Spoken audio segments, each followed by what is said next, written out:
Salut à tous, c'est l'heure de Bookelicious. Aujourd'hui, je vais vous parler de ce joli livre qui s'appelle Boy, Snow, Bird, qui est publié aux éditions Galad, écrit par Hélène Oyeyemi, jeune auteure britannique de 32 ans, qui en est déjà à son au moins 5e roman, et qui est considérée comme les 10 meilleurs écrivains britanniques contemporains par des références très référentes. Boy, Snow, Bird nous raconte l'histoire de Boy, et qui, comme son nom ne l'indique pas, est une jeune fille. Nous allons suivre sa vie, elle va rencontrer quelqu'un, elle va se marier, elle va avoir un enfant, et il va se passer quelque chose d'assez intéressant au niveau de l'enfant. En fait, on a un petit peu tous les éléments d'un conte de fées plus ou moins moderne. Ça va peut-être vous rappeler des choses si je vous dis qu'il y a un père violent, taciturne, il est preneur de rats, c'est un métier qui a l'air très glamour. Une jeune fille, Boy, donc, qui en a un petit peu assez de ce père bizarre, qui sa mère, c'est une sorte de figure inexistante, et âgée de 20 ans, elle s'enfuit du joug de son père. Elle va donc arriver dans une petite ville du Massachusetts, vous avez vu, j'arrive à le dire sans bafouiller, une petite ville du Massachusetts où elle va rencontrer un homme, Arturo, qui a déjà une petite fille qui s'appelle Snow.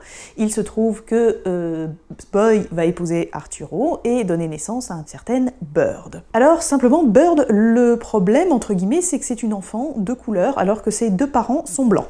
Cherchez l'erreur. Que s'est-il donc passé, que ce soit dans la famille d'Arturo ou dans la famille de Bird, pour que cet enfant soit de couleur alors que la petite Snow ne l'est pas, comme son nom là aussi l'indique. Boy, Snow, Bird est un roman sur l'identité, sur la définition de l'individu, sur la construction. Et c'est écrit d'une façon absolument magistrale, c'est très fin, c'est drôle, l'écriture est protéiforme, c'est quelque chose d'assez fou, la façon dont l'écriture se modifie au fur et à mesure de la personnalité des narrateurs, de leur évolution et de leurs problématiques. Parce qu'évidemment, la petite Bird, elle va se poser beaucoup de questions, elle va vraiment vouloir savoir d'où elle vient, pourquoi, le comment, etc. Donc, on notera qu'il y a également un thème récurrent, une notion récurrente dans tout le roman, qui est la notion du miroir, du reflet.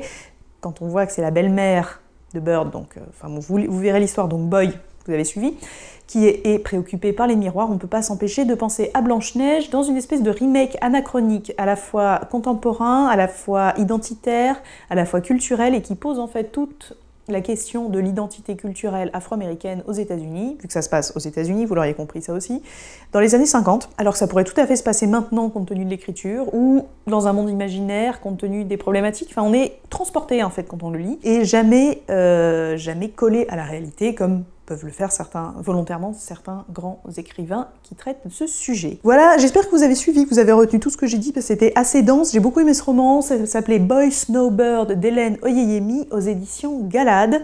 Et c'est un super roman. Cet épisode vous a été présenté avec Leafly et La Voix des Indés. Comme d'habitude, vous commencez à connaître les liens dans la description, et je vous dis à très bientôt. Ciao, ciao!